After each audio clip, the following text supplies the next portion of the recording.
안녕하세요. 저는 결혼을 하고 효자가 되어버린 남편놈과 가부장적인 시부에게 질릴 대로 질려 이혼해버린 이혼녀입니다. 처음 결혼을 할 때만 해도 남편이 그렇게까지 효자놈은 아니었는데 시부의 재산 상속이라는 당근 앞에 세상에 둘도 없는 효자가 되어버리더라고요. 그러면 제가 어떻게 이혼까지 결심하게 되었는지 들어보실래요? 저와 남편은 평범한 맞선으로 만난 사이였어요. 첫 만남부터 대화가 잘 통했고 그 뒤로 만난 두 번째 만남과 세 번째 만남 역시 좋더라고요. 대화가 잘 통하는 건 물론이고 가지고 있는 가치관과 추구하는 결혼관 역시 비슷하다는 생각을 했어요. 그렇게 결혼을 전제로 한 연애가 시작되었고 3년의 연애 끝에 결혼까지 하게 되었습니다. 제가 그 긴 연애 기간 끝에 결혼을 결심하게 된 것은 바로 이것 때문이었어요. 저기 자기야, 난 다른 건 몰라도 제사 명절에 여자만 일하는 거 절대 이해 못해. 엄연히 이씨 집안 제사고 이씨 집안 조상 모시는 건데 왜 엄한 다른 집안 여자들만 고생해야 하는 거냐고. 그래서 하는 말인데 우리 결혼하게 되면 각종 집안 행사 때 당신도 나서서 일해줬으면 좋겠어. 아니, 해. 이게 내 결혼 첫 번째 조건이야. 그래, 그게 뭐가 힘들다고. 그렇지 않아도 명절 제사 때마다 우리 엄마 고생하는 거 나도 보기 싫었어. 이참에 나도 엄마랑 당신 좀 돕지 뭐. 돕는 거 아니고 그냥 하는 거야. 엄연히 따지자면 나랑 어머님이 돕는 거지. 그래, 알겠어. 알겠다고. 내가 말 실수했어. 앞으로 나도 같이 일할게. 그러니까 나랑 결혼해 줄 거지? 저는 명절이나 제사 등 시댁 집안 행사에 오로지 여자만 일하는 것을 불합리하다고 생각하는 사람이었고, 그런 제 의견을 남편 또한 수용할 것이라 약속도 약속했었죠. 제가 이런 약속을 한 것에는 또 다른 이유가 있었어요. 그건 바로 시부 때문이었는데, 시부는 가부장적으로는 둘째가라면 서러운 사람이더군요. 그 어렵다는 상견례 자리에서도 시부는 시모에게 물 좀 달라, 먹거리를 앞접시에 담아달라는 등 시켜먹기 바빴는데 그 모습을 보며 다른 건 몰라도 이 문제만큼은 꼭 짚고 넘어가야 한다 싶었던 것이죠. 그래서 약속도 약속한 것이었는데 제가 그런 약속을 받아내서일까요? 남편은 제 걱정과 우려와는 달리 가정에서 집안일을 아주 만족스럽게 잘해주더군요. 그렇게 남편에게 큰 만족감을 지내다 보니 결혼 후 첫 명절이 다가왔고 전 다시 한번 남편에게 강조 또 강조하고 시댁으로 향했습니다. 여보, 마지막으로 이야기할게. 무슨 일이든 함께 하는 거야. 알겠지? 만약 당신이 이 약속 지켜주지 않으면 난 앞으로 명절이나 제사 같은 모든 행사에서 절대 오지 않을 거야. 알겠지? 알겠어. 걱정하지 마. 나 집에서 일 잘하는 거 못 봤어? 그렇게만 하면 된다는 말이잖아. 정답. 우리 여보가 집에서만큼만 하면 입댈 것도 없지. 그래, 집에서보다 더 열심히 할 테니까 가. 이제 나 좀 믿어달라고. 마지막까지 다짐을 받아낸 저는 남편과 함께 시댁으로 들어섰고 주방엔 제 예상대로 시모 혼자 산더미 같은 일에 쌓여 땀을 뻘뻘 흘리며 일을 하고 계시더라고요. 이건 아니다 싶었어요. 시모도 함께 해준다면 일이야 빨리 끝나겠지만 이때껏 홀로 고생했을 날들이 떠올라 차마 보고만 있을 수가 없더라고요. 그래서 전 시모가 입고 있던 앞치마를 벗겨주며 이렇게 말했어요. 어머님, 이제 저희가 할 테니까 방에 들어가셔서 좀 쉬세요. 제 말에 시모는 못 들을 말이라도 들은 사람처럼 토끼 눈을 하고 절 보더라고요. 어머 아가, 이걸 어떻게 혼자 한단 말이야? 안 돼, 너 몸살나. 그냥 하던 대로 내가 할 테니 넌 옆에서 조금 도와놔줘. 그거면 충분해. 저 혼자는 못하죠. 그래서 어머님 아들이자 제 남편이 도와준다네요. 그러니까 괜히 걱정하지 마시고 가서 좀 쉬세요. 이 땀 좀 보세요. 도대체 몇 시부터 이러고 계신 거예요? 저희 오면 같이 하시면 되는데 일단 들어가서 좀 쉬세요. 그래, 엄마. 이제 들어가서 좀 쉬어요. 집사람이랑 내가 하면 돼. 전 남편을 앞세우며 시모에게 들어가시라 말했고, 시모는 그런 남편의 모습은 처음이라는 듯 당황스러운 눈빛으로 저와 남편을 번갈아 보더군요. 전 그런 시모의 모습을 보며 남편에게 반성하라고 했죠. 여보, 반성 좀 해. 이때껏 어머님 도와드린 적 한 번도 없지? 거짓말할 생각도 하지 마. 어머님 눈빛만 봐도 다 알겠으니까. 어머님, 이때까지 고생 많이 하셨어요. 이제부터 저하고 어머님 아들이 다 알아서 할 테니 들어가서 쉬세요. 아무리 그래도 제가 뭘 할 줄 안다고. 너만 더 힘들 거야. 그러지 말고 나도 같이 하마. 아니에요. 어머님 아들 일 잘해요.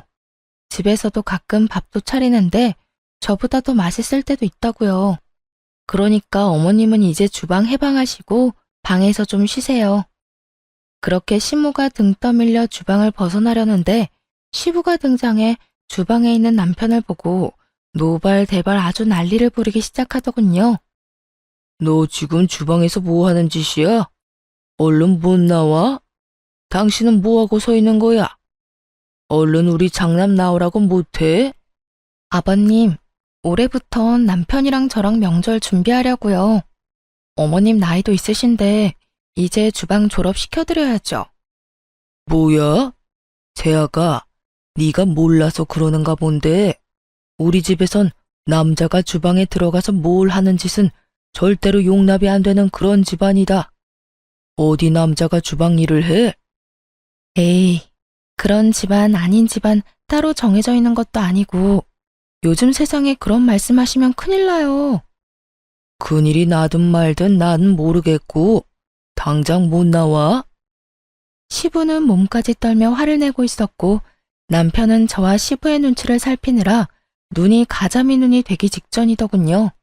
시모는 시부의 압박에 못 이겨 다시 주방으로 발길을 돌리고 있었고요. 전 여기서 시부의 뜻대로 다 해줬다간 저 역시 시모처럼 살 것이 분명하다고 생각했고 그랬기에 더 단호하게 시모의 등을 밀어 주방에서 내보내버렸어요. 그리고 남편을 바라보며 당신이 결정해 라는 무언의 압박을 보냈죠. 남편 역시 이런 제 눈빛에서 살기를 느꼈는지 아무 말도 없이 계란을 풀기 시작하더군요.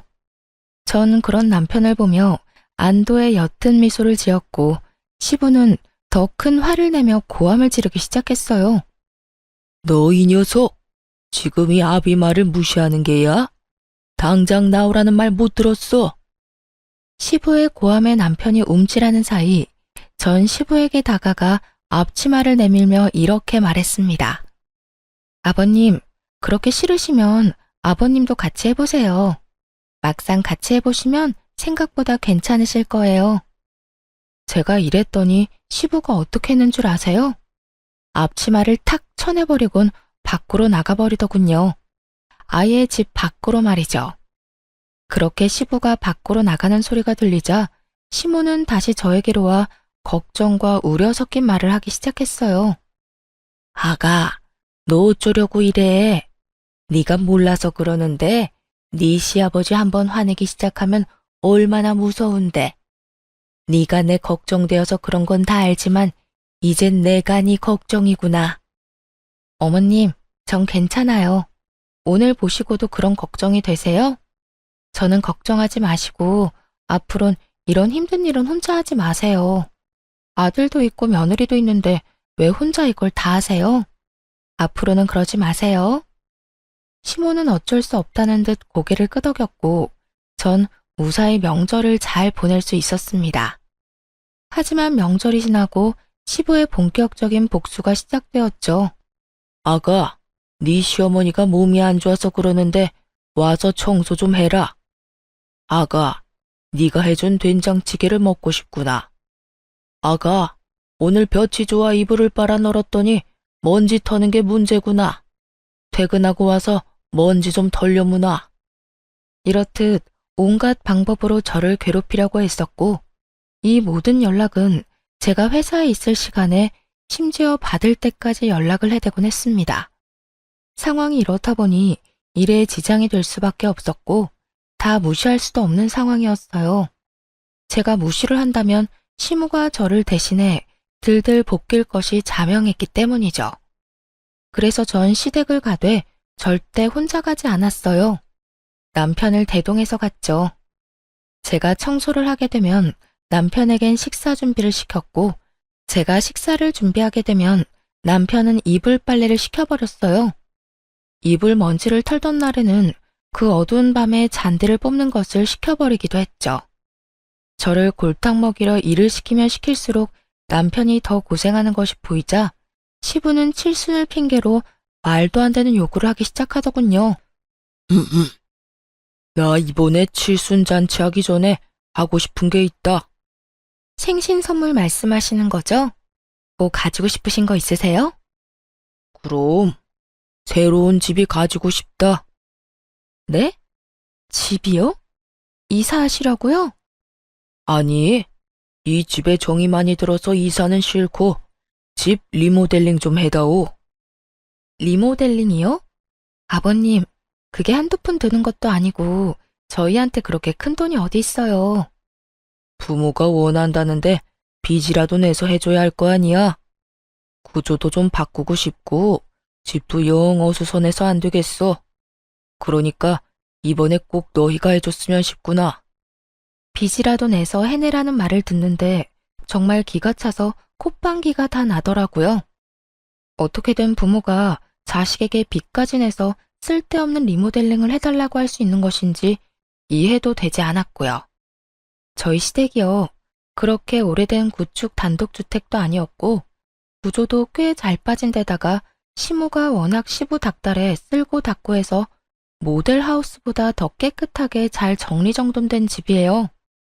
그런데 그런 집을 싹 뜯어 고치겠다고 하니 이건 더 들어볼 필요도 없이 저를 초장에 잡겠단 말로밖에 들리지 않더라고요.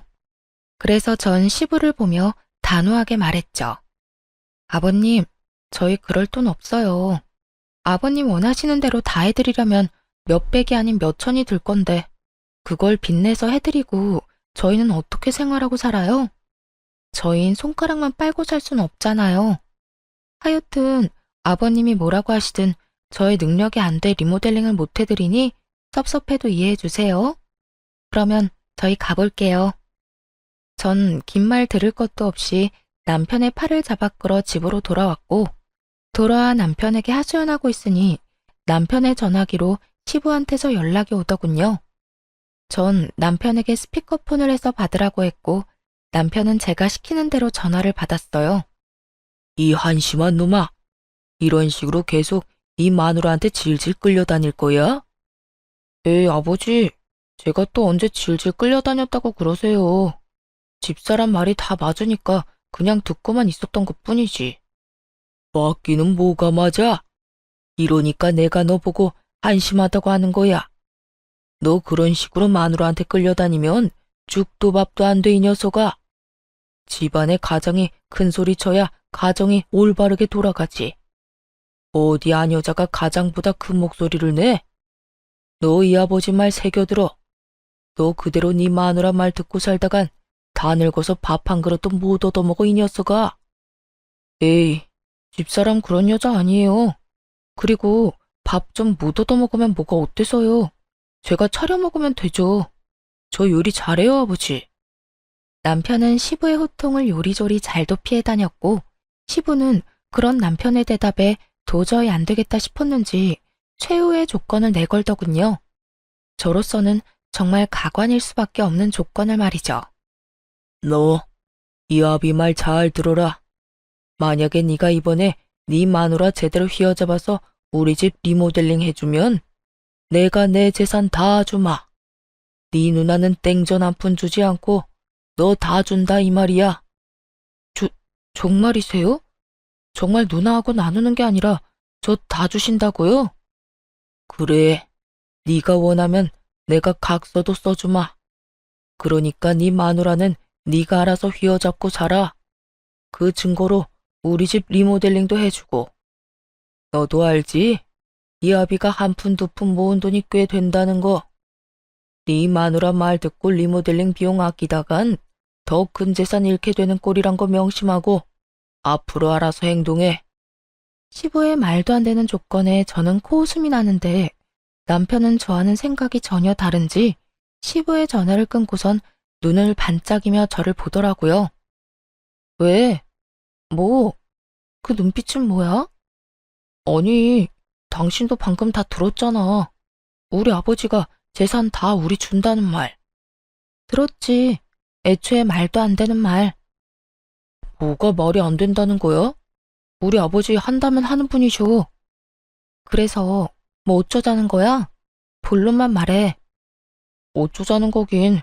그냥 투자한다고 생각하고 리모델링 해주면 안 돼? 그리고 우리 집에선 내 말 좀 잘 듣는 연기도 좀 해주고.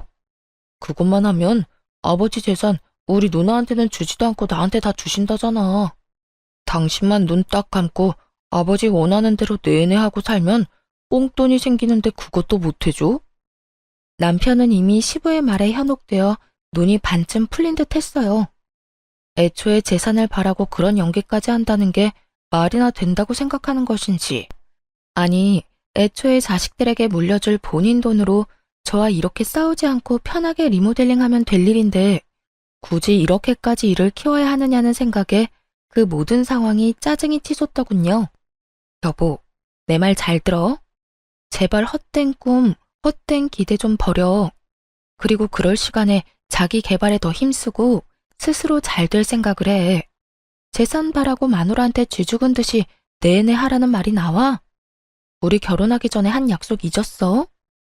그 약속이 갑자기 왜 나와? 그냥 아버지 원하는 대로 고분고분하게 있고 리모델링만 해달라는 말이잖아. 그 말이 그 말인 거 정말 이해를 못했어? 고분고분 내내만 하라는 말이 명절이고 나발이고 시댁 와서 시키는 일이나 혼자 다 하고 아버님이 뭐라고 하든 당신이 큰 소리를 내든 그냥 쥐죽은 듯이 살란 말 아니야? 난 그렇게는 못 살아. 내가 말했지? 이씨 집안 종살이나 하려고 결혼하는 거 아니라고. 당신은 어머님께서 한평생 그렇게 고생하는 거 보면서도 느끼는 게 없어? 나도 그렇게 살았으면 좋겠냐고. 한평생 그러라는 게 아니라 적어도 아버지 돌아가실 때까지만 참으면 되는 일이니까 그렇지. 참도 효자다 효자. 재산 때문에 아버님 돌아가시라고 고사라도 지내지 그래? 당신은 무슨 말을 그렇게 하냐? 난 말이 그렇다는 거지. 말이 그렇든 말든 난 절대 싫으니까 당신도 그렇게 알고 다신 이런 이야기 꺼내지도 마. 난 지금 아버님도 아버님이지만 당신도 이해가 안 돼. 재산 들먹이면서 며느리 기죽이려고 몇 천은 좋게 드는 리모델링 해내라는 아버님이나 그런 아버님 말에 눈 뒤집혀서 마누라한테 쥐죽은 듯이 살라는 당신이나 둘 다 이해 안 되기는 매 한 가지라고. 나라고 뭐 당신이 이해되는 줄 알아? 그 한 번 눈 딱 감으면 생기는 돈이 얼만데. 몇 년만 고생하면 우리 고생도 덜 해도 되고 당신도 좋고 나도 좋은데 왜 싫다고 하는 거야? 당신만 좋겠지. 고생은 나만 할 거니까. 하여튼 난 싫다고 했다. 분명히 말했어. 그렇게 저와 남편은 서로를 이해하지 못한 채 대화를 마무리하게 되었고 서로의 감정만 상하게 되어버렸죠. 한번 상해버린 감정을 되돌리기엔 많은 시간이 필요했고 그 감정을 되돌리기도 전에 시부의 생신이 다가왔습니다. 그 문제의 칠순이 말이죠. 당연히 리모델링은 해주지 않았고 그것에 마음이 잔뜩 상해버린 시부는 동네 잔치 규모로 집에서 잔치를 연다고 하더군요. 도와주실 분들은 전혀 부르지 못하게 했고 오로지 저와 시모에게 모든 일을 다 하라고 하더군요. 많아도 20명은 안 넘을 거다. 여자 2명이서 충분히 다 할 수 있지. 음식은 대충 손 가는 대로 반찬거리 몇 가지 하고 집으로 돌아갈 때 떡하고 과일 좀 싸주면 되지 않겠소? 하여튼 이번엔 솜씨 발휘한다고 생각하고 잘 준비해. 괜히 사람들 불러놓고 망신살 뻗치게 하지 말고. 이렇게 이야기하는데 정말 미쳐버리겠더라고요. 말이 좋아 20인분이지 그걸 시모와 제가 어떻게 하겠어요? 남편이 돕는다고 한들 큰 도움이 되지 못할 것이 뻔하기도 했고, 사이도 대면대면에 지극정성으로 돕지 않을 것이 뻔하기도 했죠. 결국 전 출장 뷔페를 예약하게 되었고, 그 사실을 안 시부가 또 노발대발 난리를 피워대더군요. 뭐? 출장 뷔페? 내가 한 말은 어디로 들은 게야? 집에 여자가 2명이나 있는데 사람을 부르기는 왜 불러? 여자가 2명밖에 없으니 사람을 부르죠. 아버님, 2명이 아무리 난다긴다 해도 20인분 만들어내는 건 불가능해요. 괜한 오기로 음식 준비해냈는데 맛도 없고 보기에도 형편없으면 그게 더 아버님 망신 아닐까요? 망신은 뭐가 망신이야? 모든 정성이 중요한 법인데. 그리고 네 시어미는 혼자서도 사람들 대접 다 하고 살았다. 이젠 너도 있는데 그 뭐가 힘들다고 뷔페를 불러? 얼른 취소하지 못해? 네, 못해요. 아버님도 이제 나이도 있으시고 힘들어서 그렇게는 못하세요. 때려 죽이신다 해도 안 되는 건 안 되는 거라고요. 1, 2인분도 아니고 20인분 가까이 되는 음식을 어떻게 해요? 무엇이 어째? 내가 살다 너같이 되바라진 며느리가 있다는 이야기는 듣도 보도 못했다. 어디 시아버지 생신날 손수 끓은 미역국도 대접 안 하고 넘어가려고? 아, 그건 걱정하지 마세요. 미역국은 제가 끓여드리려고 미역 불리고 있으니까. 그러면 됐죠? 되긴 뭐가 돼? 당장 취소하라는 내 말 아직도 못 알아들은 게야? 넌 시아비 생신상도 안 차리려면 시집은 왜 온 거야? 아버님, 저 생신상이나 차리자고 시집 온 거 아니에요. 아버님 아들이자 제 남편이랑 잘 먹고 잘 살려고 시집에 온 거예요. 그러니 뷔페 취소는 못하고요. 아버님이 포기하세요. 시부는 화가 머리끝까지 난 상태였고 저 역시 물러설 순 없는 노릇이었죠. 그렇게 양보 없는 치열한 다툼은 계속되고 있었고 결국 시부의 입에선 이런 말이 나오더군요. 포기? 포기는 너나 해. 난 그딴 음식들로 내 사람들 대접 못한다. 집에서 만든 음식이 아니면 대접할 생각도 없으니 네가 끝까지 그렇게 우긴다면 잔치를 하지 않으마. 정말 웃기지 않나요? 칠순 잔치를 안 하면 누구 손해인지 정녕 모르는 시부는 저 말을 당당하게도 내놓고 있었고 전 그런 시부의 말에 조금의 흔들림도 없이 이렇게 말해주었습니다. 저 역시 20인분 잔치상은 절대 못 차리니 정 싫으시면 그렇게 하세요. 다 취소하시라고요. 뭐야? 뭘 그렇게 놀라세요? 아버님 뜻대로 하시라고요. 잘 생각해 보시고 정말 취소하실 거면 빨리 말씀해 주세요. 당일 취소라서 예약금을 얼마나 돌려줄지는 모르지만 조금이라도 빨리 취소해야 그 사람들도 저도 손해가 적지 않겠어요? 시부는 제 말에 헛기침을 했고 전 그런 시부의 모습에서 절대 취소하지 않겠구나 확신했죠. 시모 역시 같은 생각이었는지 평소 시부가 좋아하던 음식 몇 가지를 준비하기 시작하더군요. 저 역시 그래도 미역국은 제 손으로 끓여드리기 위해 미역국을 끓이기 시작했고 시부는 그 모든 음식이 끝날 때까지 아무런 말도 꺼내지 않더군요. 네, 결국 시부가 고집은 꺾은 것이었죠. 그렇게 음식이 완성되는 동안 남편 놈은 저를 약올리기라도 하듯 시부의 옆에 앉아 TV를 보며 깔깔거리기 바빴고 저는 그런 남편에게 눈치를 줘봤지만 남편 놈은 제 모든 시그널을 무시하기 바쁘더군요. 생각 같아선 약속대로 다 엎어버리고 돌아가고 싶은 마음이 굴뚝이었지만 다른 날도 아니고 칠순이니 일단 도리는 다 하자는 마음에서 시모와 함께 상차림까지 모든 준비를 마쳤습니다. 그 후 사돈의 팔종까지 온갖 지인들이 시댁에 들이닥쳤고 어떻게 손님 대접을 했는지도 모를 만큼 바쁜 시간이 지나갔어요. 무사히 손님을 보내고 뒷정리를 다 하고 앉으니 편히 쉬고 있던 시부가 그때만 기다렸다는 양 시모에게 또 일을 시키기 시작하더군요. 앉지 말고 가서 시원한 꿀물이나 한 잔 타와. 아까 술을 좀 먹었더니 시원한 꿀물을 먹고 싶어. 듣는 제가 화가 치솟는 그 상황에 시모는 익숙하다는 듯 주방으로 가더니 이내 꿀물 한 잔을 가지고 와 시부에게 내밀더군요. 거기까지만 해도 어이가 없는데 시부는 시무가 타준 꿀물을 입에 대지도 않고 거칠게 잔을 탁 하고 내려놓더군요. 시원한 거라고 했잖아. 시원한 건 몰라? 얼음에 타달라는 말이잖아. 하여튼 뭐 하나 제대로 하는 일이 없어. 이거는 당신이나 마시든가 하고 당장 얼음 가지고 와. 아이고, 그냥 좀 먹어요. 아까 손님들 대접한다고 얼음 다 쓰고 없어요. 없으면 사오면 되는 거 아니야? 요즘 세상이 얼마나 좋아졌는데. 당장 편의점 가서 얼음 사와 당장. 내가 이런 것까지 일일이 가르쳐 줘야겠어? 제가 나서면 시무가 곤란해질까 싶어 웬만하면 그냥 두고만 보려고 했는데 도저히 가만히 있을 수가 없더라고요. 고생했다. 오늘 많이 힘들었지. 이런 말 한마디만 해줘도 제 맘이 그렇게까지 화가 나지 않았을 텐데 시부는 그런 말은 아예 뇌 속에 존재하지도 않는 사람처럼 구는데 정말 참을 수가 없는 지경이었어요. 그래서 전 결국 시부의 옆에 앉아 부른 배를 통통 두드리고 있는 남편을 보며 이렇게 말했어요. 여보가 좀 다녀와. 내가? 그러면 어머님이 가셔? 아님 내가 가? 우리 둘 다 이때껏 차리고 치우고 하다가 이제 궁둥이 붙이고 앉은 거 못 봤어? 당신 보니까 소화도 안 되는 것 같은데 당신이 좀 다녀와. 얼른. 아버님 지금 당장 얼음 넣은 꿀물이 드시고 싶다잖아.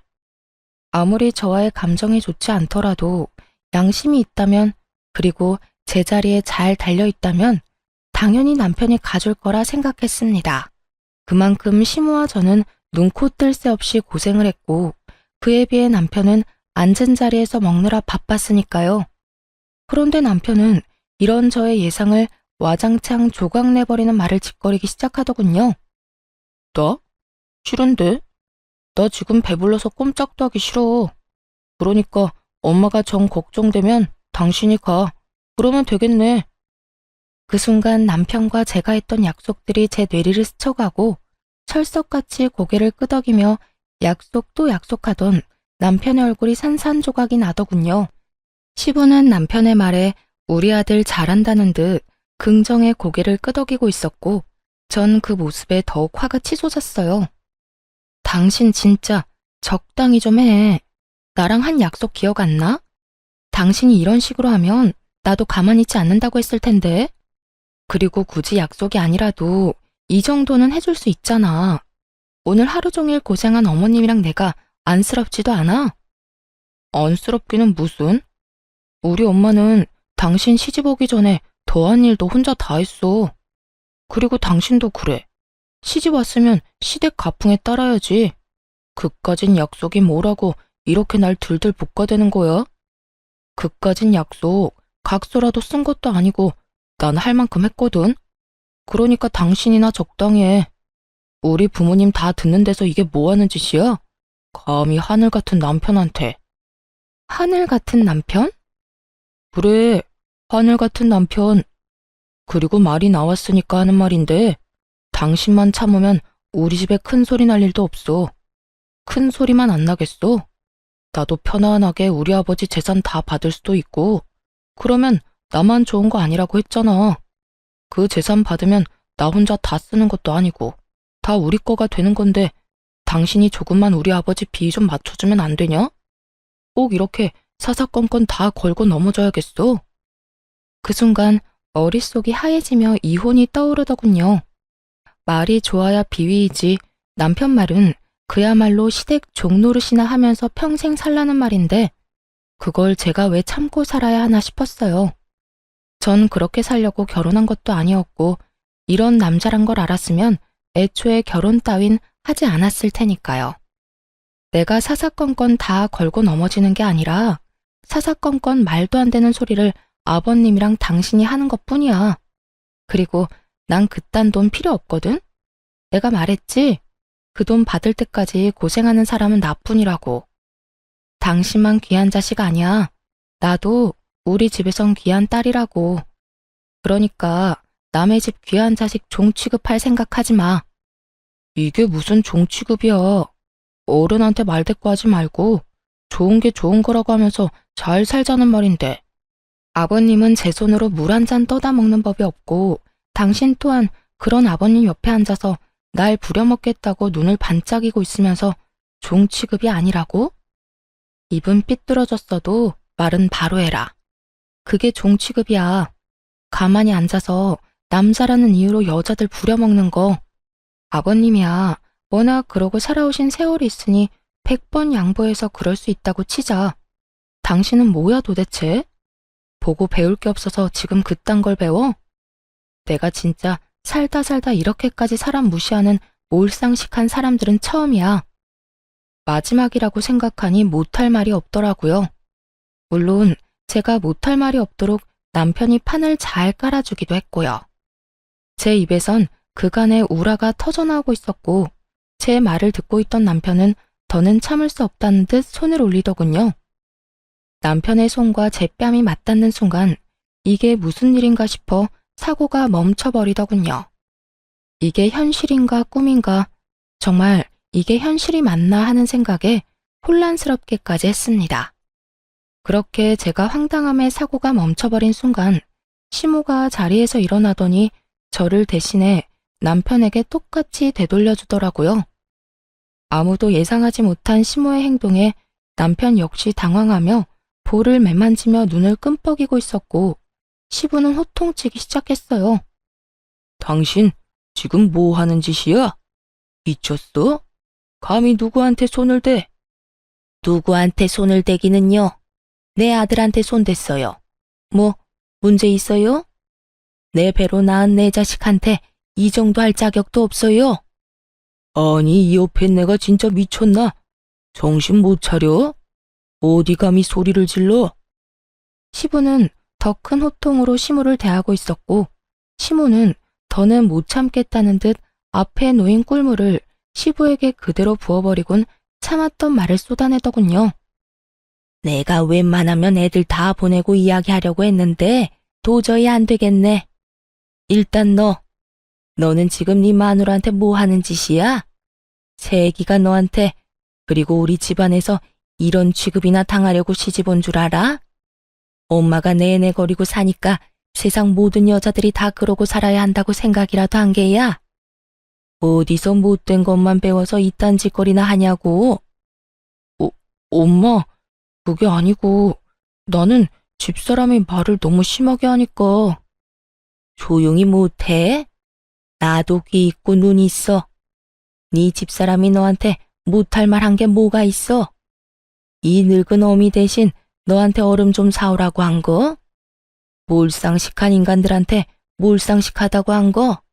도대체 뭐가 심한 말이란 말이야? 시모는 남편에게 닥달하듯 따져물었고 처음 보는 시모의 모습에 남편은 고개를 숙인 채 아무 말도 하지 못하고 있더군요. 그런 남편의 모습에 혀끝을 차던 시모는 이번엔 시부의 차례라는 듯 시부를 보며 말을 시작했어요. 그리고 당신, 나 이제 당신이랑 그만 살 거예요. 그동안 나랑 내 자식 배 굶지 않게 살게 해준 값이다 생각하고 오늘까지만 희생하며 살자. 애들 돌아가고 나면 이혼하자고 말하려 했는데 지금 당신이랑 이놈 하는 꼴을 보니 더는 못 참겠네요. 이혼합시다 우리.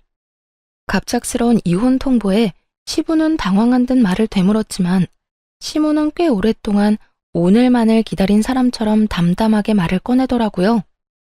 뭐? 이혼? 지금 이혼이라고 했어? 그래, 이혼. 나라고 마냥 좋아서 당신 참고 산 거 아니에요.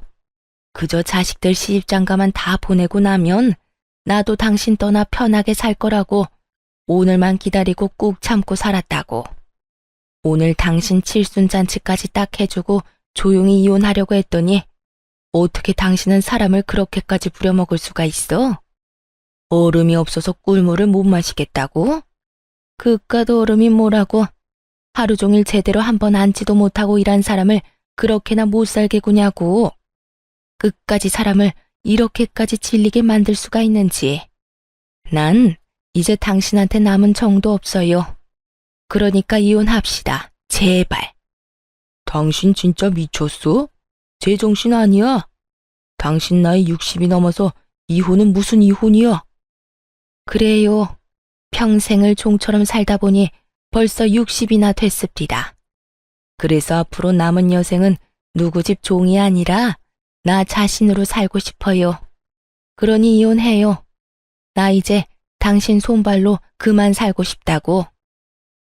지금 나랑 이혼하면 돈이라도 챙길 수 있을 줄 알아? 내가 재산이라도 나눠줄 거라 생각하는가 본데 난 절대 땡전 한 푼 못 줘. 그건 걱정하지 말아요. 내가 변호사 만나서 알아보니 내 몫으로 적당히는 받을 수 있다고 합디다. 변호사? 자네 변호사까지 알아봤어? 말했잖아. 꽤 오래 준비했다고. 그러니까 시끄럽게 굴지 말고 조용히 이혼해요.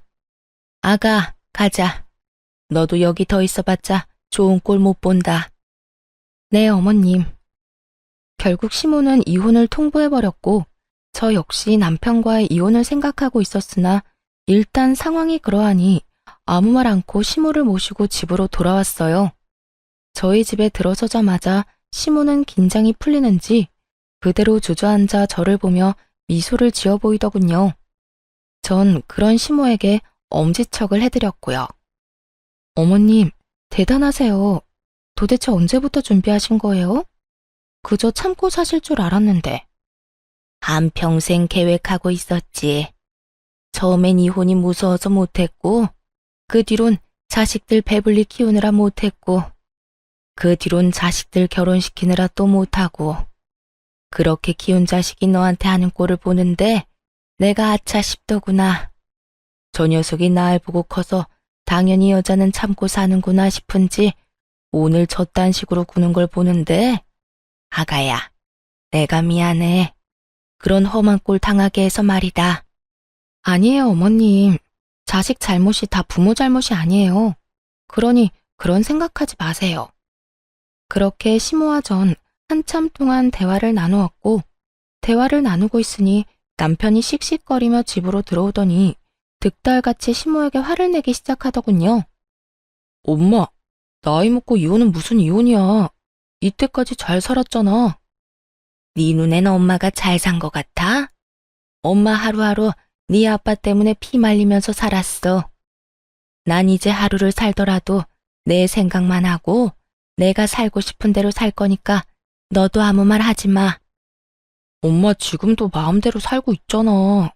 집에서 아빠가 벌어둔 돈 쓰면서 집안일이나 하면서 편하게 살고 있으면서 뭐가 그렇게 불만이 많아? 그냥 살던 대로 살아. 나이 먹고 이게 무슨 주책이야? 그 말을 듣고 있는데 시모보다 제가 더 화가 나 참을 수가 없더군요. 같은 여자로서 딸 같은 마음에서 말이죠. 저는 그대로 일어나 남편에게 다가가 남편놈 싸대기를 시원하게 날려버렸어요. 그리고는 정신을 차리지 못하는 남편을 향해 쓴소리를 시작했죠. 정신 좀 차려. 네 눈엔 어머님 우는 건 보이지도 않아? 어머님 속 다 문드러지는 건 보이지도 않냐고. 어떻게 아들이라는 놈이 며느리인 나보다도 자기 엄마를 더 몰라? 어떻게 된 아들이 엄마 가슴에 대못을 받고 있냐고. 제가 소리를 지르며 바른 말을 하자 남편은 악에 바친 듯 욕을 하며 저에게 상관 말라고 고함을 지르더군요. 너 미쳤어? 감히 누구 얼굴에 손을 대? 그리고 이건 우리 집 문제야. 네가 뭔데 혼수질이야? 저리 비키지 못해? 그런 남편의 모습을 보는데 그제야 이혼에 대한 2000% 확신이 들더라고요. 시댁에서 이혼을 마음먹는 그 순간에도 혹시나 아주 혹시나 홧김이 아닐까 하는 우려가 아주 깨끗이 씻겨 내려가는 기분이었죠. 그래, 내가 무슨 자격이 있다고 상관을 하겠어. 나 이제 당신이랑 이혼할 건데 이건 좀 아니긴 하다. 그렇지? 뭐야? 이혼? 이혼이 무슨 전염병이야? 너도 나도 다 이혼하게? 정신 차려. 아무리 화난다고 해도 그런 말 함부로 하는 거 아니야. 홧김 아니고 진심. 아까 당신 집에서 이야기하고 싶었는데 그땐 홧김이 아닐까, 후회하진 않을까 멍청하게도 고민돼서 말 못했거든. 그런데 당신 이따위로 최악인 모습 보니까 비로소 확신이 선다. 이혼해, 우리. 난 당신 같은 놈이랑 더는 못 살아. 아니, 안 살아. 저는 단호했고, 그런 저의 태도에 남편은 모든 걸 시모의 탓으로 돌리기 시작하더군요. 아니, 이까진 일로 무슨 이혼이야. 이게 다 엄마 때문이잖아. 괜히 별거 아닌 일로 이혼하자고 말 꺼내서 이 사람까지 이혼 타령하는 거 아니야. 어떻게 책임질 거야? 남편은 끝까지 최악의 배우자이자 최악의 아들이었고, 전 그런 남편에게 확실하게 사실만을 말해줘야 했습니다. 야, 누굴 탓해 지금? 우리가 이혼하는 건 그 누구의 탓이 아니라 오로지 당신 때문이야. 당신이 하는 행동이 우리의 약속과는 너무나도 달랐고, 그런 행동을 하면서도 당신은 어쩔 수 없어 미안해하는 게 아니라 너무나도 당당하게 당연하다는 듯 그런 행동을 했어. 난 그런 당신 행동에서 더는 당신 같은 인간을 믿고 살 수 없다고 생각했고, 지금 이 순간까지 어머님 탓만 하는 당신 행동 때문에 이혼을 확신하게 된 거야. 그러니까 어머님 탓할 생각은 하지도 마. 참나, 야, 누가 이혼하자고 하면 무서워할 줄 알아? 나도 좋다 이거야. 우리 아버지가 너랑 이혼하고 오면 더 좋아하시겠네.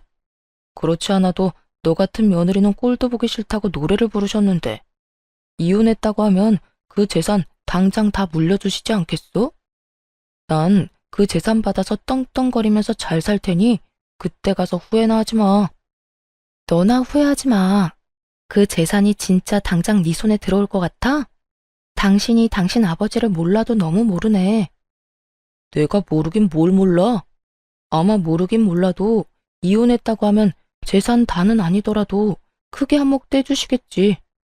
하여튼 이혼해 줄 테니까 나중에 울고불고 매달리지나 마. 엄마도 마찬가지야. 아버지가 엄마한테 재산 한 푼도 안 준다고 했거든.